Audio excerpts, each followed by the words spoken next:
Good morning, everybody. We're back in the shop, and I got out here early this morning.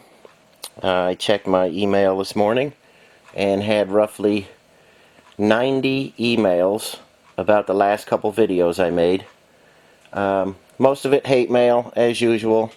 People telling me I don't know what's going on, or telling me they got a better way, this and that and the other thing.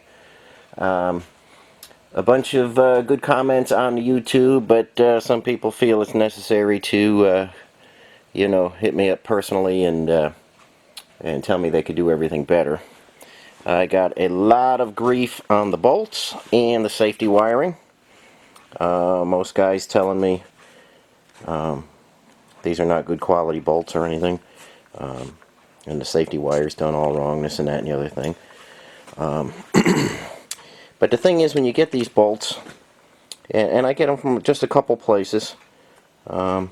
These particular bolts came from Military Fasteners, military-fasteners.com. And let's take a walk over to the bench.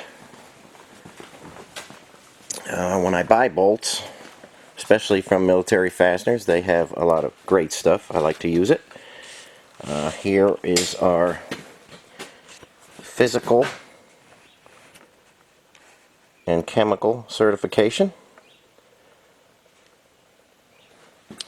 Here is our heat treat and plating certification. And you get this with all the bolts. I keep these on file with where I put the bolts, so I know that I got good quality stuff. A lot of people, I believe, don't know a thing about quality bolts, and they just lash out because they have no idea what's going on. They don't know what's happening, so they just lash out and say that they're junk bolts. Everybody got upset because the head was a little bit smaller. I went through it step by step with the hardened washer, the quality bolt. But I guess it just scares people that know nothing. So it's kind of tricky for me because I try and put out good information, but it's a real pain sometimes when I get, bombarded with emails. It's crazy. Bunch of folks telling me the safety wiring is all wrong. I'm just going to give you a look at some safety wiring. This one here is the correct way. You can see this bolt would loosen to the left, and it can't because it's going to pull on the wire. This one's done incorrectly because it has, a whole turn before it can, the wire can take up on it. That's a good way to do multiple fasteners. Single fastener. And there is when you have closely spaced bolts, like on a ring gear. That's a good way to do it. Let me try and get... Camera's giving me trouble. That's a good way to do it, like on the ring gear. And tremendous amount of people maybe don't know what they're doing or have never seen a single strand safety wire job. But it is a textbook way of doing things. And if you don't like it, I would be happy to see your safety wiring jobs, or any video that you put out showing how you do things. I don't mind learning from people. But it doesn't seem like anybody ever, they shoot their mouth off, but they don't ever have anything to back it up. And it's getting to be a nuisance, but I'm trying to answer everybody's questions because I'd be there for 2 days returning emails, so I hope everybody that watched the video and commented is watching this one as well. So let's go back over to the housing and address another issue.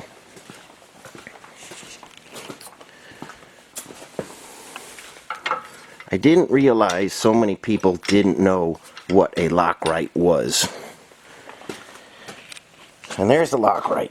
You take out all your spider gears and you put the LockRight in there. And there's a bunch of people talking about how they can't be driven on the road. Your vehicle's going to turn in circles. You'll flip over. You'll die immediately if you drive with a LockRight. I mean, you can't believe what people are telling me. Now, LockRight operates. You see these teeth here? Those teeth will ratchet. You'll hear that click, click, click, because this will, with the springs in there, you know, it'll separate. So when you have your foot on the gas pedal, you're giving power to the LockRight. It will not unlock. If you're driving down the road and you come to a sharp bend in the road, you take your foot off the gas and it will unlock. And when you go around that corner, you'll hear the click, click, click. It's kind of annoying if you don't like it or you don't know what it is. You think everything's falling apart, but it's just those teeth riding on each other. Now it's a different story. Say if you're at a gas station and you're pulling out and taking a right or left turn right into traffic. When you're giving it gas and you're turning, it's not going to unlock. So the rear end is going to hop a little bit going around the corner. You'll feel it because it can't unlock, so your tires are going to kind of bounce around the corner a little bit. It's not a big deal. So many people are against the LockRights or any kind of locker, and you know, they say if it's on the road, it's just basically you're going to explode immediately. It's just nonsense. You can have a locker on the road. It's no big deal. There's just so many people that don't know a damn thing about anything. But you can have it on the road. You're not gonna kill yourself or anything. It's basically like if you've driven a sports car all your life and then all of a sudden you drive a big dump truck. There's a little bit of adjustment period. Well, it's the same thing on a LockRight. There's a tiny bit of adjustment period and then you could drive fine. So I just want to put that out there. You know, don't be afraid to put a locker in your Jeep. Obviously, don't do it on your daily driver if you're not going to do off-roading. But if you do, if you need the traction for the snow or mud or something like that, absolutely do it. Okay. Now we're going to address another common complaint. There's the pin. Now you remember I had to grind that down. So many people said, just put the pin in after you put the ring gear on. Well, if I could do that, I wouldn't have taken the ring gear off in the first place. This is a thick ring gear, because 538 gears. You have to remove the ring gear to get the pin to slide by. I think you can see the overlap there. If this was a 373 gear or a 354 or 273, you slide the pin right out, put your locker in, you're good. You don't have to take the ring gear off. But when they're thick like this, you have to remove the ring gear. So you can't put the ring gear back on and just slide the pin in. It's physically impossible. So, for everybody wondering about that, I don't know what to tell you other than maybe you've never taken anything apart in your life or anything. I just don't know. I don't understand what's going through you guys' heads. But the pin needed to be ground down. The pin has to be in first. Then the ring gear goes on. I mean, there's just no two ways about it. You can't have a long pin sticking out and then, you know, put it in after. It's just, none of it makes sense. But there's so many guys that think that that's how it goes. I just need to tell you, you're going to be disappointed when you put your LockRight in there, because it's not going to work the way you're thinking. Like I said, I did not believe that this was going to be as controversial a video as it's turned out to be. There are so many comments. I'm just overwhelmed. So let's go over to the bench now.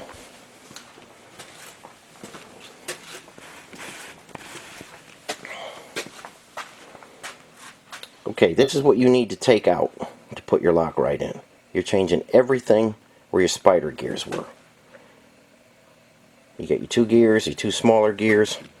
Thrust washers that were behind these gears, I reused. They were in perfect condition. You can measure them and make sure they're good. You could look at them if they're galled up, get new ones. These were in very good condition. There's little cupped washers behind these little guys right here. Everything comes out. You take your thrust washers.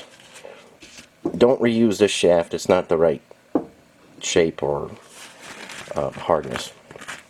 But you take all those goodies out and you put the LockRight in.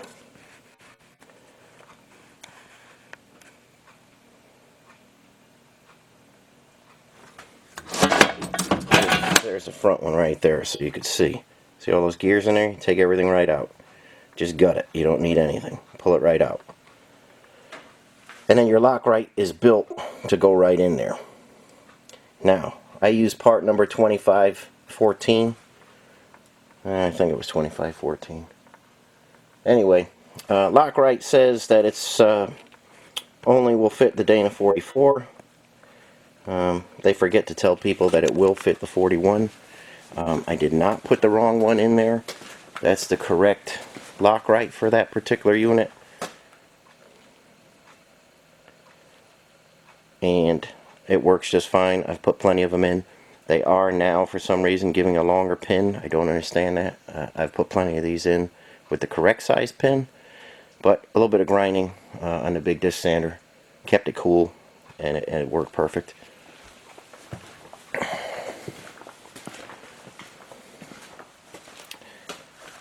Okay, 2415, not 2514. 2415. If you have any questions or you're putting a LockRight in, they give you this booklet for a reason. Go through it, find what LockRight you have, go to the page, follow the directions. I showed you exactly how to put it in, but some people didn't get it. I don't understand why, but that particular instruction manual covers a bunch of different LockRights. They list them. You go to the page, you follow the directions, you'll put the LockRight in just fine.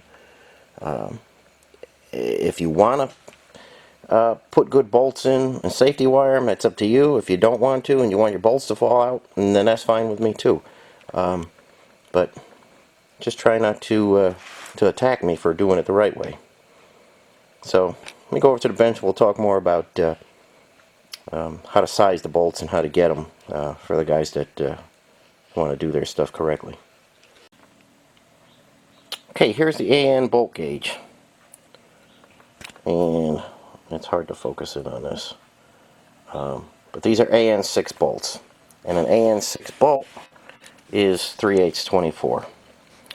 On the Dana 41, and you got to do a little bit of homework yourself. On the Dana 41, we used AN-11.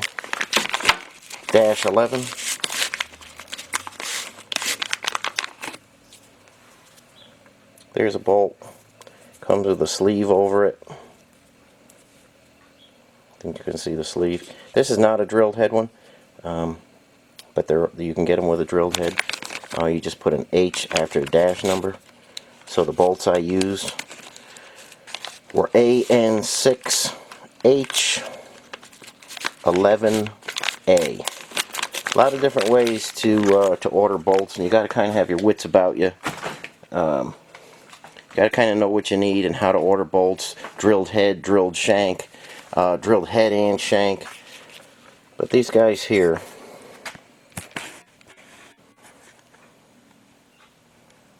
these guys have the good stuff. Militaryfasteners.com. Military-fasteners.com. You want good bolts? Check these guys out. They have the finest stuff out there.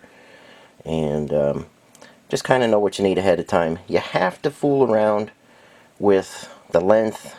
You have to get your washer thickness just right. And that was only correct for the Dana 41 that I did. That took the AN-11 with a 3/16 washer, and it came out perfect.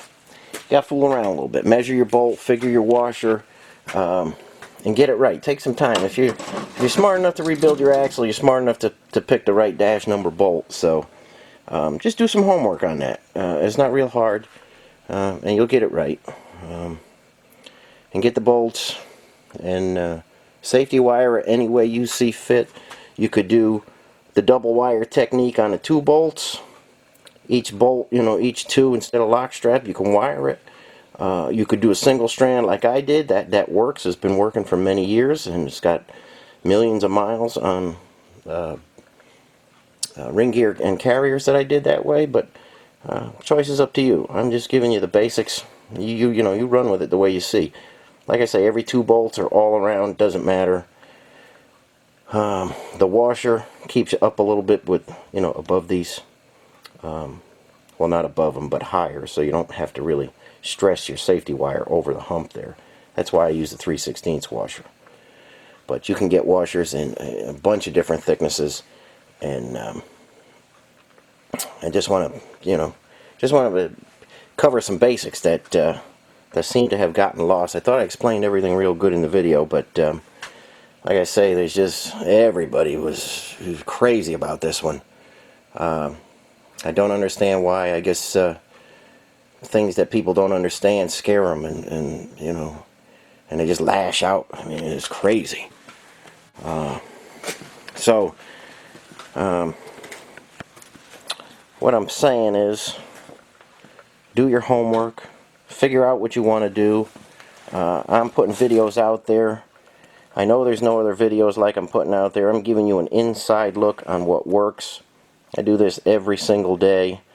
I know what works. If you want to follow me, that's fine. If you don't, well, I can't help you out. If you want to put a LockRight in your daily driver, I don't recommend it. But if you're doing any kind of driving in the snow or mud or anything, they are important. And lately, I've been getting a lot of comments on should I put a locker in, and I've been getting a lot of comments on which welder should I buy, and which Jeep should I buy. I want to do everything with it. Guys are like, oh, I want to weld bridges, and I want to weld 20 thousandths thick stainless. Well, here's my analogy to that. You got a huge spike here, and you got a small hammer. You wouldn't drive that spike with that small hammer. You got a tiny nail here, and you got a massive sledgehammer here. If this was your welder, and you wanted it to do everything, you'd kill yourself banging that spike, but you'd be okay for that little nail. And if that was your welder, it'd be a pain in the ass with bang that little nail in, but it'd be perfect on that spike. So this is what I'm saying. If you're doing some off-roading, maybe have a dedicated off-road machine. If you want to buy a welder, you need more than one if you want to do a lot of different things. If you want to build trailers and heavy stuff, you need a little bit heavier welder, such as this sledgehammer. If you want to do fine work, sheet metal, and very thin stainless steel and headers and exhaust, well, then maybe you need a welder that big. It's just all, you got to put everything in perspective. You can't do everything with just one thing. Maybe you guys could take a look around the shop and see how clustered it is with tools. You can't do everything with one thing. You can't do everything with one Jeep. You can't do everything with one welder, and you can't do everything with one wrench. I know I'm kind of going off on a rant here, but I just was amazed at the amount of know-nothing armchair warriors that have never done anything or built anything, probably even as much as a damn doghouse.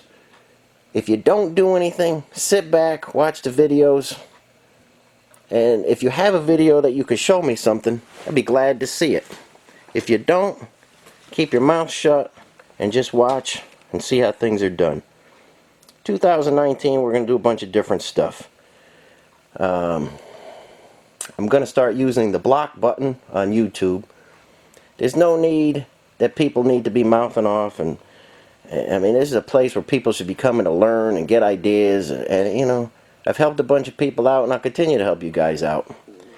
If you start being an ass, hit the block button. You won't be welcome on the channel anymore. I just want to get it to be a friendlier place, maybe where people could ask questions and learn from what I'm doing. I was saying to my buddy Gary the other day, I've got like 179 videos out. And if anybody has watched all of them and followed along, you have a wealth of information right now. Maybe you don't have the tools to do it, but if somebody else does something, you should be able to know what's right and wrong. You should be able to understand. You shouldn't be afraid to tear into complicated assemblies. I'm giving you an inside track, how things happen, how they're done properly, professionally, by somebody who's doing it, been doing it for 30 years. I know what works, I know it doesn't work. And I'm sorry there's so many people out there that need to tell me different. But please, send me a link to your video. Come to the shop. You know, like I say, anybody from around the world is welcome to come in the shop here and show me how they can do it faster and better than me. I would love to have somebody come in here and teach me some stuff, show me how to do things. But so far that hasn't happened. But there's still an open invitation to anybody that would like to come in and yeah, access to all the tools, show me how you can do it better and faster, and I'd be happy to learn from you. You know, maybe we could become friends, who knows. But just think about it. Let's start the new year off right. Try not to be an ass, and let's see if we can all put our best foot forward, learn some things, and if there's anything you want to see, like I say, I'll try and get some videos out. But when I go the extra distance like this and I try and show you guys real live stuff, the few people that appreciate it, it's great to have you. And the other people that just want to shoot their mouths off, well, the block button is coming and you won't be welcome on the channel anymore. You know, just don't have time for it. I don't want to waste any time this year dealing with all the idiots, YouTube trolls as they're called. I just got no time for you. So that's the situation. Yeah, I know I rambled on a bunch, but I just want to just want to get my point across here. These are just some parts that I made and things that I got some painted recently. But working on a bunch of projects. I may be careful what I show from now on, but like I say, if there's anything you want to see, let me know. And thanks for listening. I needed to get all this off my chest. And I will catch you on the next video. Thanks for watching.